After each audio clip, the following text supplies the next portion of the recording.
ولا تلبسوا الحق بالباطل وتكتموا الحق وأنتم تعلمون। এই আয়াতের ব্যাখ্যা এবং তাফসীর গত সপ্তাহে যতটুকু সম্ভব হয়েছে আমরা আলোচনা করেছি। যে আল্লাহ তাআলা বলেন, হে বান্দা, তুমি মিথ্যার সাথে কখনো সত্যকে সংমিশ্রণ করবা না। মিথ্যার সাথে কি সত্যকে সংমিশ্রণ করা যাবে? উদাহরণস্বরূপ আমরা কথা বলার সময় কত মিথ্যা সত্য একসাথে মিশ্রায় বলি, ঠিক কিনা কথা বলেন? আল্লাহ রাব্বুল আলামিন বলছেন এটা করা যাবে না। ওয়ালা তালবিসুল হাক্কা বিল বাতিলি ওয়া তাকতুমুল হাক্কা ওয়া আনতুম তা'লামুন। আল্লাহু আকবার। এরপরে আল্লাহ তাআলা বলছেন, ওয়া আকিমুস সালাতা ওয়া আতুজ যাকাতা ওয়ারকাউ মা'আর রাকিঈন। আল্লাহ তাআলা বললেন, হে মুমিন বান্দারা, তোমরা নামাজ আদায় করো। শুধু এই এক আয়াতের মধ্যে নয়, কোরআনুল কারীমের মধ্যে 161টি জায়গায় অথবা কোন কোন মুফাসসিরে কেরাম তাফসীরে কিতাব মধ্যে লিখেছেন 182টা জায়গায় আল্লাহ তাআলা নামাজের ব্যাপারে বান্দাকে তাকিদ দিয়েছেন। বলেন সুবহানাল্লাহ। প্রশ্ন হতে পারে, নামাজের ব্যাপারে আল্লাহ তাআলা কেন এত তাকিদ দিয়েছেন? নবী করিম সাল্লাল্লাহু আলাইহি ওয়াসাল্লাম বলেন, আউয়ালু মা ইউহাসাবু বিহিল আবদু ইয়াউমাল কিয়ামাতিস সালাহ। বুখারীর বর্ণনা। কিয়ামতের দিন সর্বপ্রথম আল্লাহ রাব্বুল আলামিন বান্দার নামাজের হিসাব নেবেন। বলেন সুবহানাল্লাহ। এই নামাজের হিসাব যখন আমার পরিপূর্ণভাবে ঠিক হবে, এই নামাজকে কেন্দ্র করে আমার আল্লাহ তাআলা আমার জীবনের পূর্বের সকল গুনাহ মাফ করে দিবে। বলেন সুবহানাল্লাহ। জোরে বলেন সুবহানাল্লাহ। গুফিরা লাহু মা তাকদ্দামা মিন যামবিহি। হাদিসের মধ্যে এটাই আসছে যে আমি আমার যখন নামাজটা পরিপূর্ণভাবে, নামাজটা যখন আমার ঠিক থাকবে, আল্লাহ রাব্বুল আলামিন এই নামাজকে কেন্দ্র করে আমার জীবনের সকল গুনাহ খাতাগুলো মাফ করে দিবে। এখন যদি নামাজই ঠিক না থাকে, বুঝেন না, প্রথমটাই যদি ভুল হয়, উদাহরণস্বরূপ যারা স্কুল কলেজে লেখাপড়া করছেন, মাদ্রাসায় লেখাপড়া করেছেন, পরীক্ষা দিয়েছেন, তারা বিষয়টা ভালো করে বুঝবেন। পরীক্ষায় প্রশ্ন যখন আসে ছাত্রর কাছে, 3টা প্রশ্ন থাকে। কয়টা প্রশ্ন? এর মধ্যে ছাত্র যখন প্রথম প্রশ্নটা ভালো করে অ্যান্সার দেয়, সুন্দরভাবে সাজিয়ে গুছিয়ে পরীক্ষার মধ্যে প্রথম কয়েকটা পৃষ্ঠায় সুন্দরভাবে লেখে, তখন শিক্ষক মনে করে প্রথম কয়েক পৃষ্ঠা যেহেতু অনেক সুন্দর করে সাজানো গুছানো, মনে হয় বাকিগুলাই ভালো। তো প্রথমে টিচার, শিক্ষক একটা ধারণা নিয়ে নেয় ছাত্রটা ভালো, ওই ভালো ধারণা অনুযায়ী পুরো খাতাটা দেখে তাকে ভালো একটা নাম্বার দিয়ে দেয়। বলেন সুবহানাল্লাহ। কারণ শিক্ষক কি একটা খাতায় দেখেন নাকি অনেকগুলো খাতা দেখেন? এখন কি সবগুলো খাতা তাকে এত সময় নিয়ে দেখার সময় আছে নাকি? সে কোনোভাবে একটু দেখে, প্রথম পৃষ্ঠাটা যখন দেখে ভালো, বাকিগুলো এটার উপর কিয়াস করে, অনুমান করে যে না এটা যেহেতু ভালো, এটা দেয়া দেয়। কথা বুঝেন নাই? আমাদের জীবনে আমরা দেখেছি, কথা বুঝতে পেরেছেন? কিয়ামতের ময়দানে যখন আল্লাহ রাব্বুল আলামিন দেখবে বান্দার নামাজ ঠিক আছে, নামাজে কোনো গাফলতি নাই, অলসতা নাই, ফজর ঠিক আছে, জোহরের পৃষ্ঠা উল্টাও তো জোহর ঠিক আছে, আসরের পৃষ্ঠা উল্টাও তো আসর ঠিক আছে, মাগরিব ঠিক আছে, ব্যবসা বাণিজ্য আমার বান্দাকে আটকে রাখতে পারে নাই, ঈশার নামাজ আমার বান্দাকে ঘুম, অন্য ব্যবসা বাণিজ্য, অন্য কাজকর্ম থেকে আমার বান্দাকে আটকে রাখতে পারে নাই, এইভাবে আমার বান্দা আমার ডাকে সাড়া দিয়েছে। আমি আল্লাহ এই নামাজকে কেন্দ্র করে গুফিরা লাহু মা তাকদ্দামা মিন যামবিহি। মুসলিমের হাদিস, লম্বা চওড়া ব্যাখ্যা। আমার আল্লাহ তাআলা বলবেন, হে বান্দা, আমি জানি তুই অনেক গুনাহ করেছিস, কিন্তু এই নামাজকে কেন্দ্র করে তোর জীবনের সকল গুনাহ আমি মাফ করে দিলাম। কথা বুঝতে পেরেছেন? এই জন্য নামাজকে আগে ঠিক রাখতে হবে। নামাজ ঠিক রাখা দরকার আছে না নাই? তাহলে কালকে থেকে আর ফজর নামাজ মানে শুনলাম আর এই পর্যন্তই নাকি? ফজর নামাজ কারা কারা কালকে থেকে পড়বেন? হাত জাগান, আল্লাহকে দেখান। কারা কারা ফজর নামাজ পড়বেন কালকে থেকে? আল্লাহ তাআলা সকলকে কবুল করে, বলেন আমিন। সম্মানিত হাজিরিন, ওয়া আকিমুস সালাত, এই নামাজের কথা আল্লাহ রাব্বুল আলামিন পবিত্র কোরআনুল কারীমের অধিকাংশ জায়গার মধ্যে বর্ণনা করেছেন। কারণ নবী করিম সাল্লাল্লাহু আলাইহি ওয়াসাল্লাম বলেন, নামাজ এমন একটা ইবাদত, এই নামাজের মাধ্যমে বান্দা আল্লাহ তাআলার প্রিয় বান্দা হয়ে যায়। বলেন সুবহানাল্লাহ। ইন্না আকরাবা মা ইয়াকুনুল আবদু মির রাব্বিহি ওয়া হুয়া সাজিদ। আল্লাহু আকবার। শুধু তাই নয়, বান্দা যখন সিজদা করে রবকে খুশি করার জন্য নামাজের মধ্যে, তখন বান্দা আল্লাহ তাআলার কাছের হয়ে যায়। বলেন সুবহানাল্লাহ। আকরাবা মানে নিকটবর্তী। আকরাবা মানে কি? নিকটবর্তী। বান্দা আল্লাহর একেবারে কাছের হয়ে যায়। সুবহানাল্লাহ। শুধু তাই নয়, নবী করিম সাল্লাল্লাহু আলাইহি ওয়াসাল্লাম আরো বলেন, ওয়া আমার সাহাবারা, আমি তোমাদেরকে বলছি তোমরা মনোযোগ দিয়ে শ্রবণ করো, শোনো, ভালো করে বোঝার চেষ্টা করো। নবী করিম সাল্লাল্লাহু আলাইহি ওয়াসাল্লাম বলছেন, তোমাদের ঘরের সামনে যদি বড় একটা কূপ থাকে, একটা যদি পুকুর থাকে, একটা যদি ঝর্ণা থাকে, সে ঝর্ণার মধ্যে তোমরা যদি 5 বার প্রত্যেক দিন গোসল করো, তাহলে তোমাদের শরীরের মধ্যে কি কোনো ময়লা থাকতে পারে? সাহাবায়ে কেরাম বলল, ইয়া রাসূলুল্লাহ, ইয়া হাবিবাল্লাহ, 5 বার যদি কোনো ব্যক্তি এই ঝর্ণা দ্বারা অথবা এই পুকুর থেকে গোসল করে, তাহলে তার শরীরের মধ্যে কোনো রকম নাপাক থাকতে পারে না, কোনো রকম ময়লা থাকতে পারে না। বলেন সুবহানাল্লাহ। আমার নবী বলেছেন, মাসালুল সলাতি, এই নামাজের উদাহরণ হলো ওই কূপের ন্যায়। তুমি যখন 5 ওয়াক্ত নামাজ পড়বা, তোমার চলার দ্বারা যত গুনাহ হয়েছে, হাতের দ্বারা যত গুনাহ হয়েছে, চোখের দ্বারা যত গুনাহ হয়েছে, জবান দ্বারা যত গুনাহ হয়েছে, গুফিরা লাহু মা তাকদ্দামা মিন যামবিহি, আমার আল্লাহ রাব্বুল আলামিন তোমার আমার গুনাহ, জীবনের সব গুনাহ খাতাগুলো এভাবে মাফ করে দেয়। সুবহানাল্লাহ, জোরে বলেন। আমার নবী নিজে বলছেন যে 5 বার এই কূপ থেকে গোসল করলে যেরকম ভাবে ময়লা থাকতে পারে না, কোনো ব্যক্তি যখন 5 বার রবের ডাকে সাড়া দিবে, নামাজ পড়বে, ওই ব্যক্তির জীবনের গুনাহ থাকতে পারে না। বলেন সুবহানাল্লাহ। শুধু তাই নয়, নবী করিম সাল্লাল্লাহু আলাইহি ওয়াসাল্লাম বলেন, আমার সাহাবারা, যে ব্যক্তি পুঙ্খানুপুঙ্খানুভাবে 5 ওয়াক্ত নামাজ আদায় করবে রবকে খুশি করার জন্য, আল্লাহ রাব্বুল আলামিন ওই ব্যক্তিকে 5টা পুরস্কার দেবে। কয়টা? সবাই বলেন, কয়টা পুরস্কার দিবে? আল্লাহ রাব্বুল আলামিন এমন 5টা পুরস্কার দিবে, যে 5টা পুরস্কার দিলে আর জীবনে কোনো অপূর্ণতা থাকে না। বলেন সুবহানাল্লাহ। 1 নাম্বার পুরস্কার হলো, আল্লাহ রাব্বুল আলামিন দুনিয়ার মধ্যে রিজিকের কোনো অভাব দিবে না। বলেন সুবহানাল্লাহ। রিজিকে তো সবচেয়ে বড় বিষয় নাকি? এই রিজিকের জন্য মানুষ ফল বিক্রি করে, রিক্সা চালায়, গার্মেন্টসে কাজ করে, এই বড় বড় বাড়ি করে, ভাড়া দেয়, রিজিকের জন্য না? ইটের কাজ করে, কারেন্টের কাজ করে, বিদ্যুতের কাজ করে, এরকম ভাবে সব কিছু করে কি জন্য? এই রিজিকের জন্য। আমার আল্লাহ বলছেন, রে বান্দা, তুই যখন নামাজ পড়বি, আমি আল্লাহ তাআলা তোর রিজিকের অভাব দূর করে দেব। সুবহানাল্লাহ, জোরে কোন মুসলমান প্রিয় ভাইরা আমার। শুধু তাই নয়, 1 নাম্বার পুরস্কার হচ্ছে রিজিকের কোনো অভাব থাকবে না। এক সাহাবী বিশ্বনবীর দরবার আসলো, বলল, ইয়া রাসূলুল্লাহ, ইয়া হাবিবাল্লাহ, দীর্ঘদিন যাবত অনাহারের মাঝে ভুগছি, পরিবারের মধ্যে কোনো খাবার নাই। ইয়া রাসূলুল্লাহ, ইয়া হাবিবাল্লাহ, আপনি সাহায্য করেন, আপনি তো মানবতার নবী, বিশ্বনবী, রাহমাতুল লিল আলামিন, আমার পরিবারের জন্য কিছু সাহায্য করেন। ছেলে সন্তানগুলো না খেয়ে রয়েছে, অনাহারের মধ্যে রয়েছে। আল্লাহর নবী মুহাম্মদ রাসূলুল্লাহ সাল্লাল্লাহু আলাইহি ওয়াসাল্লাম সঙ্গে সঙ্গে বললেন, আমি কি তোমাদেরকে এমন একটা বিষয় বলে দিব, আমি কি তোমাকে এমন একটা আমল বলে দিব, এমন একটা আমল শিখাই দেব, এমন একটা পদ্ধতি শিখাই দেব, যে আমলটা করলে আল্লাহ রাব্বুল আলামিন তোমার রিজিকের সব অভাব দূর করে দেবে। সুবহানাল্লাহ বলে।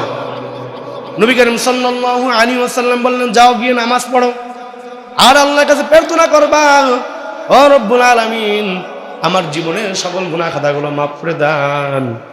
ঘরের মাঝে কোনো খাবার নাই, ছেলের সন্তানগুলো না খেয়ে রয়েছে, মেহেরবানি করে তুমি খাবারের ব্যবস্থা করে দাও। সাহাবায়ে কেরাম শুধু একজন নয়, সব সাহাবায়ে কেরাম এবং যে এসেছিল আল্লাহ নবী দরবারে, সেও গিয়ে নামাজ পড়তে শুরু করলো। নামাজ পড়তে পড়তে এক পর্যায়ে যখন নামাজ শেষ হলো, তখন ঘরে গিয়ে দেখে তার ঘরটা রিজিক দ্বারা পরিপূর্ণ হয়ে গেছে। বলেন সুবহানাল্লাহ। কথা বুঝতে পেরেছেন? তাদের ঈমান ছিল এমন যে রাসূল যেটা বলতো সেটাই বিশ্বাস করত। আমরা যদি এক জায়গা দেখি আগুন জ্বলছে, আগুন কি হচ্ছে, সেই জায়গা যদি আরেক ব্যক্তি আপনাকে বলে এই এটা আগুন না এটা পানি, তাহলে কি আপনি বিশ্বাস করবেন? তো সাহাবায়ে কেরাম কেমন ছিল, আগুন সচক্ষে দেখতে পেলেও আল্লাহ নবী যদি বলতো এটা আগুন নয় এটা পানি, সাহাবায়ে কেরাম বিশ্বাস করতো, মনের মধ্যে খটকাও ছিল না। এজন্য আল্লাহ বলছেন রাদিয়াল্লাহু আনহুম, সুবহানাল্লাহ, আমি সাহাবায়ে কেরামের উপর সন্তুষ্ট হয়ে গেছি। কথা বুঝতে পেরেছেন? সম্মানিত হাজিরিন, আল্লাহ রাব্বুল আলামিন 5টা পুরস্কার দান করবেন ঠিক মতো নামাজ আদায় করলে। এর মধ্যে একটা পুরস্কার হচ্ছে রিজিক, আল্লাহ তাআলা রিজিকের মধ্যে বরকত দান করবেন, রিজিকের কোনো অভাব থাকবে না। দ্বিতীয় নাম্বার পুরস্কার হচ্ছে আল্লাহ রাব্বুল আলামিন ওই ব্যক্তির কবরের আযাব হটাই দিবে, বলেন সুবহানাল্লাহ। কবরের আযাব হবে না। কথা বুঝতে পেরেছেন? ওসমান রাদিয়াল্লাহু আনহু প্রায় সময় কন্দন করতেন যখনই কবরের সামনে যেতেন। জান্নাতুল বাকির সামনে গেলি তিনি চোখের পানি দিয়ে শরীরটা ভিজিয়ে ফেলতেন। সাহাবায়ে কেরাম বলল, খলিফাতুল মুসলিমিন ওমর, ওসমান কি ব্যাপার, আপনি কবরের সামনে এসে এত কন্দন করেন কেন? ওসমান রাদিয়াল্লাহু আনহু বলেন, মানুষের মৃত্যুর পর সর্বপ্রথম ধাপ হচ্ছে, সর্বপ্রথম জায়গা হচ্ছে কবর। এই কবর যদি আমার খারাপ হয় তাহলে বাকি জীবন খারাপ হয়ে যাবে। কথা বুঝতে পেরেছেন? অনেকের কবরের মধ্যে আযাব হয় না, হয় না? তো আল্লাহ তাআলা বলছেন, বান্দা তুমি যখন নামাজ পড়বা ঠিক মতন তোমার এই নামাজকে কেন্দ্র করে তোমার কবরটা আমি নূর দ্বারা আলোকিত করে দেব, তোমার অন্ধকার কবরটা আমি জান্নাতের বাগান বানাই দেব। তোমার কবরের মধ্যে মুনকার নেকির ফেরেশতা আসবে, সেই ফেরেশতাদের উত্তর আমি বানাই দেব নামাজকে, বলেন সুবহানাল্লাহ। কথা বুঝতে পেরেছেন? সম্মানিত হাজিরিন, তাহলে কয়টা পুরস্কার শুনলাম? একটা, রিজিকের অভাব থাকবে না। দ্বিতীয় নাম্বার, কবরের আযাব আল্লাহ রাব্বুল আলামিন সরাই দিবেন, হটাই দিবেন। তৃতীয় নাম্বার, আল্লাহ রাব্বুল ইজ্জাত ওয়াল জালাল কিয়ামতের ময়দানে আল্লাহ তাআলা আমাকে ডান হাতে আমলনামা দিবেন, বলেন সুবহানাল্লাহ। যাদের কাল কিয়ামতের ময়দানে আমলনামা ডান হাতে হবে তারা হাসতে হাসতে বিনা হিসাবে জান্নাতের মালিক হয়ে যাবে। আরো জোরে বলেন সুবহানাল্লাহ, আরো জোরে বলেন সুবহানাল্লাহ। কোন ব্যক্তি যখন রবকে খুশি করার জন্য একবার অন্তর থেকে সুবহানাল্লাহ বলে, জমিন থেকে নিয়ে আসমান পর্যন্ত ওই ব্যক্তির আমলনামায় নেকি দ্বারা পরিপূর্ণ করে দেয় কে? কথা বুঝতে পেরেছেন? এত ভারী, এত ভারী এই কালিমার, এত ভারী। এজন্য সুবহানাল্লাহ আলহামদুলিল্লাহ এগুলো বলবেন প্রিয় ভাইরা আমার। বাইরে গিয়ে তো নানান গুনাহ হয়, নানান অপরাধ হয়। এই গুনাহ, এই তাসবিহগুলো পাঠ করলে এই তাসবিহগুলো একদিকে আর সব গুনাহ একদিকে, সুবহানাল্লাহ বলেন। মানে এই তাসবিহগুলো পাঠ করার সঙ্গে সঙ্গে গুফিরা লাহু মা তাকদ্দামা মিন যামবিহি, পূর্বে সব গুনাহ কে মাফ করে দেয়।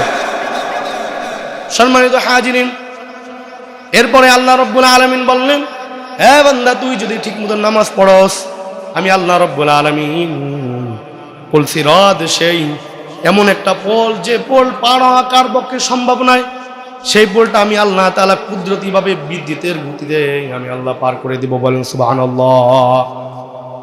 কত বড় কথা, কত বড় শুকরিয়ার কথা। এই নামাজ পড়লে শুধু এই পুরস্কারগুলো। এরপরে সর্বশ্রেষ্ঠ যে পুরস্কার সেটা হচ্ছে আল্লাহ তাআলা আপনাকে আর আমাকে জান্নাতের মালিক বানাবে। সব কিছু করলাম কিন্তু জান্নাত পাইলাম না, তাহলে কি হবে নাকি? জান্নাতের মালিক বানাই দিবে। তাহলে যত সমস্যা, এই 5টা প্রশ্নের মধ্যে সব সমস্যার সমাধান আছে না নাই? রিজিকের অভাব দূর করে দেবে কে? রিজিক দ্বারা কি আপনারা খাওয়া দাওয়া মনে করেন? ভাত চাউল গোস্ত পোলাও মনে করেন নাকি? অনেক বড় লোক আছে না, কোটি কোটি টাকা, কিন্তু গোস্ত পোলাও খাইতে পারে না, আছে না নাই? কথা বল, এটা কি রিজিক নাকি? আর আপনি কষ্ট করেন, দিন আনেন দিন খান, আপনি যা খাইতে পারেন ও সারা পরিবার মিলে ওটা খাইতে পারে না, সুবহানাল্লাহ বলেন। আপনি পান্তা ভাত খায়া যে মজাটা পান, ও গোস্ত পোলাও খাইয়া তো মজা পায় না, সুবহানাল্লাহ বলেন। কথা বুঝেন না? এটা হচ্ছে রিজিক। এই যে এখানে এতগুলা মানুষ, একজনের শিল্পপতি আছে, কতক্ষণ, তার মানে কি যারা কোটিপতি, যারা শিল্পপতি, তাদেরকে আল্লাহ ভালোবাসে না। আর আপনি গরিব মানুষ, আমি গরিব মানুষ, দিন মজুরি কষ্ট করে খাই, সবজি বিক্রি করি, ধান বিক্রি করি, কৃষকগিরি করি, গার্মেন্টসে কাজ করি, আল্লাহ আপনাকে আর আমাকে পছন্দ করে, এজন্য আল্লাহ আপনাকে আর আমাকে মসজিদে সবার আগে নিয়ে আসছে। সুবহানাল্লাহ বলেন। খুশি না বাজার? ইন্নাকা লা তাহদি মান আহবাবতা ওয়ালাকিন্নাল্লাহ ইয়াহদি মান ইয়াশা। আল্লাহ যাকে ভালোবাসি তাকেই হিদায়াতের আলো দ্বারা আলোকিত করে, তাকেই ইবাদত করার সুযোগ দেয়। কথা বুঝেন নাই? আজকে অনেক মানুষ ইবাদত করবে না, তাদের কপালে নাই, তারা পোড়া কপালো, ঠিক কি না? কথা বুঝেন নাই? এজন্য কবি সুন্দর করে একটা কবিতা বলেছেন, চোর গেল চোর গেল চোর গেল চোর, তাওয়া খেয়ে পালিয়েছে হিরয়ন খোর। চোর গেল চোর গেল চোর গেল চোর, ধাওয়া খেয়ে পালিয়েছে হিরয়ন খোর। মসজিদে মন্দিরে চলছে তা বেশ, মসজিদে মন্দিরে চলছে তা বেশ, কত চোর সেজে আছে সাধু দরবেশ। কথাগণ ঠিক কিনা? অফিসেতে চলছে কলমের জোর, হাসি মুখে ঘুষ খায় শিক্ষিত চোর। আছে নাই? বলো শোনো নিমিষে বড় চোর কই, বলো শোনো নিমিষে বড় চোর কই, নামাজেতে ফাঁকি দেয় সেই বড় চোর, নামাজেতে ফাঁকি দেয় সেই বড় চোর। ঠিক কিনা কথা বলেন? এজন্য আল্লাহ রাব্বুল আলামিন বলছেন, আকিমুস সালাতা, হে বান্দা তুমি যখন নামাজ পড়বা আমি আল্লাহ তাআলা তোমার জীবনে সব অপূর্ণতা পূর্ণ করে দেব। সুবহানাল্লাহ বল। সম্মানিত হাজিরিন, শুধু তাই নয়, নবী করিম সাল্লাল্লাহু আলাইহি ওয়াসাল্লাম যখন কোনো বিপদের মধ্যে পড়তেন সঙ্গে সঙ্গে তিনি নামাজের মধ্যে দাঁড়িয়ে যেতেন। বলেন সুবহানাল্লাহ। কারণ নবী করিম সাল্লাল্লাহু আলাইহি ওয়াসাল্লামের থেকে কোনো ব্যক্তিকে কি আল্লাহ তাআলা এত বেশি ভালোবাসতেন? এজন্য তিনি জানতেন নামাজে দাঁড়ালেই সব সমস্যার সমাধান হয়। সুবহানাল্লাহ। আমি আগে বুঝতাম না এটা, যখন হাদিসটা পড়ছি কোনো সমস্যা হইলে সর্বপ্রথম 2 রাকাত নামাজ পড়ে আল্লাহর কাছে চাই, পরে চেষ্টা করি। কারণ তাওয়াক্কুল কাকে বলে? আলী রাদিয়াল্লাহু আনহু বলছেন, উটের লাগাম একটা দড়ি দিয়ে এক জায়গা বেঁধে তারপর বলছেন আমি আল্লাহর উপর তাওয়াক্কুল করলাম। কথা বল। এখন উট ছাড়া দিয়ে তাওয়াক্কুল করলে লাভ হবে নাকি? চেষ্টা করে তাওয়াক্কুল করতে হবে। ওয়াল্লাযীনা জাহাদু ফীনা লানাহদিয়ান্নাহুম সুবুলানা। আল্লাহ বলেন যারা চেষ্টা করে আমি আল্লাহ তাআলা এক রাস্তা বন্ধ হইলে ওই বান্দার জন্য 10টা রাস্তা খুলে দিই। কথা বুঝতে পেরেছেন? আমাদের নানা সমস্যা আছে না নাই? পারিবারিক জীবনে, রাষ্ট্রীয় জীবনে, অর্থনৈতিক জীবনে, আন্তর্জাতিক জীবনে, সাংস্কৃতিক জীবনে। কথা বলেন, কথা বলেন। এই সমস্যার সমাধানকারী একজন, তিনি কে? কোনো সন্দেহ আছে? তাহলে কার কাছে চাইতে হবে? সর্বপ্রথম তার কাছে চাইবেন। সবাই রাজি আছেন তো? আমি মন থেকে বলছি, মন থেকে বলছি, প্রিয় ভাইরা আমার, আমি মন থেকে বলছি, আপনি যখন কোনো কিছু আল্লাহর কাছে চাইবেন আল্লাহ আপনাকে কখনো বিফল করবে না। দুনিয়ার মানুষের মতন আল্লাহ আপনাকে তাই দিবে না। বলেন সুবহানাল্লাহ। দুনিয়ার মানুষের কাছে চাইলে নারাজ হয়, আর আল্লাহর কাছে না চাইলে নারাজ হয়। বুঝেন? হাদিসের মধ্যে আছে, মুসলিমের বর্ণনা, মাল্লাম ইয়াসআলিল্লাহ ইয়াগদাব আলাইহি, স্পষ্ট ঘোষণা। আল্লাহ নিজে বলেন যে ব্যক্তি আল্লাহর কাছে চায় না ওই ব্যক্তির উপর আল্লাহ রাগান্বিত হয়, আর আমাদের কাছে কেউ চাইলে আমরা তার উপর রাগান্বিত হই। বুঝেন নাই? তা আল্লাহ তো বড়, আল্লাহ তো ফকির না আমাদের মতন। আল্লাহ গনিউন ওয়া আনতুমুল ফুকারা। আল্লাহ নিজেই বলছেন আল্লাহ ধনী আর বাকি সবাই খয়রাতি। কথা বল। তো খয়রাতির কাছে আপনি কি চাবেন ভাই? খয়রাতির কাছে, ফকিরের কাছে কি চাবেন আপনি? আপনার আল্লাহর কাছে চাইতে হবে। আপনি বিশ্বাস করেন প্রিয় ভাইরা আমার, মুসলিমের হাদিস, তিরমিজি শরীফের হাদিস, কোন ব্যক্তি যখন আল্লাহর কাছে কোনো কিছু চায় আল্লাহ তাআলা ওই ব্যক্তিকে ফিরাই দেয় না। বলেন সুবহানাল্লাহ। সাহাবায়ে কেরাম বলল, ইয়া রাসূলুল্লাহ, অনেকে তো অনেক কিছু চায় কিন্তু পায় না। প্রশ্ন আছে না যে আল্লাহর কাছে চাই, আল্লাহ একটা সুন্দর মেয়ে দাও, কিন্তু পরবর্তীতে কালো মেয়ে হয়। আছে না নাই? আল্লাহ তুমি আমাকে অনেক বড় শিল্পপতি বানাও, পরে আল্লাহ তাআলা আমাকে সত্যিকার বানায়। আল্লাহ আমি পড়ালেখা করতেছি অনেক বড় একটা ব্যারিস্টার হওয়ার জন্য, অনেক বড় একজন বড় পদে যাওয়ার জন্য, পরবর্তীতে দেখা যায় সাধারণ একজন শিক্ষক হয়। তাহলে সে দোয়া করলো, চেষ্টা করলো, কিন্তু হয় না। তখন সাহাবায়ে কেরাম এই ধরনের প্রশ্ন করার পর নবী করিম সাল্লাল্লাহু আলাইহি ওয়াসাল্লাম বলেন, আমার সাহাবারা, আল্লাহ তাআলা বান্দার সব আশাই পূর্ণ করে, কিন্তু আল্লাহ তাআলা বান্দার ওই চাওয়ার মধ্যে কল্যাণ দেখে নেয়। এজন্য আল্লাহ তাআলা এটা কিয়ামতের ময়দানে রেখে দিয়েছেন। কিয়ামতের ময়দানে তার এই দোয়াটাকে কেন্দ্র করে তাকে জান্নাতের মালিক বানিয়ে দিবে। একটু জোরে বলেন না সুবহানাল্লাহ। এজন্য দোয়া কি কখনো বিফল হয় নাকি? কিছু কিছু দোয়া আল্লাহ রাখে দেয়, কয় বান্দা দুনিয়ার মধ্যে যদি সবই দিয়ে দিই আখিরাতে কি দিব? দুনিয়া তো ক্ষণস্থায়ী, চিরস্থায়ী, কি করবি? এই জন্য তো দোয়াটা আমি সংরক্ষণ করে রাখা দিলাম, তোর কিয়ামতের ময়দানে তোর আমল নামায় দিয়া মিজানের বল্লা ভারী কইরা তোকে মাফ করে দিন। সুবহানাল্লাহ কোন? এজন্য দোয়া কি কখনো বিফল হয় নাকি? আর দোয়া হুয়া আল ইবাদা, এজন্য হাদিসের মধ্যে আছে দোয়াই সর্বশ্রেষ্ঠ ইবাদত। সুবহানাল্লাহ। সম্মানিত হাজিরিন, এজন্য আমাদেরকে বেশি বেশি করে দোয়া করতে হবে, নামাজ পড়তে হবে, আল্লাহ তাআলার ইবাদত করতে হবে। এই নামাজের মাধ্যমে সব সমস্যার সমাধান করে একজন, তিনি কে? এই বিশ্বাস যখন আমাদের মধ্যে থাকবে, তাহলে আমি আপনাদেরকে একটু ছোট ভাই হিসাবে, আপনাদের সন্তান হিসাবে একটা আমি আবেদন করব, প্রিয় ভাইরা আমার, যে সময় যে সমস্যার মধ্যে পড়েন না কেন, সর্বপ্রথম 2 রাকাত নামাজ পড়ে আল্লাহর কাছে কাকুতি মিনতি করবেন। দেখবেন আল্লাহ তাআলা আপনার জন্য যেটা করলেন সেটাই করবেন। কথা বুঝেন না? যেটা করলেন সেটাই যদি করে, আর কিছু লাগে? এখন আমি একটা জিনিস করতে চাইতেছি, বড় একটা বিল্ডিং বানাবো, কথা বুঝছেন? বিল্ডিংটা বানানোর পর যদি ভেঙে একবারে ধসে যায়, তাহলে ওটার মধ্যে কল্যাণ হলো নাকি? অথচ আমি কিন্তু নিয়াত করছিলাম। আমার কথা কি আপনারা বুঝেন বাবা? কথা বুঝতেছেন? কথাগুলো হয়তো ভালো করে বুঝতে পারছি না, কিন্তু আমাদেরকে বুঝতে হবে বাস্তবতা কি। কথা কি বুঝতে পেরেছেন? আমি যেটাকে কল্যাণ মনে করছি, আল্লাহ ওইটাকে কল্যাণ মনে করছেন, এই জন্য দেয় না। কিন্তু আপনি ভাইবেন না বিপদে যাবে। দোয়া করার সাথে সাথে আরো কি ফল হয় জানেন? অনেক সময় আনেওয়ালা বিপদ আমার পরিবারের উপর বিপদ হতেই পারে, ছেলের সন্তানের উপর বিপদ হতেই পারে, আমার উপর বড় একটা রোগ হতেই পারে। যখন দোয়া করবেন আল্লাহ তাআলা ওই রোগটাকে দূর করে দেয়। না সুবহানাল্লাহ আসতে হয়ে গেছে, জোরে বলেন। যত সুবহানাল্লাহ বলবেন ততই সওয়াব হইতাছে। সমস্যা কি বলেন? অনেক মানুষ একা একা গুনগুন করে গান গায়, ভালো লাগে না।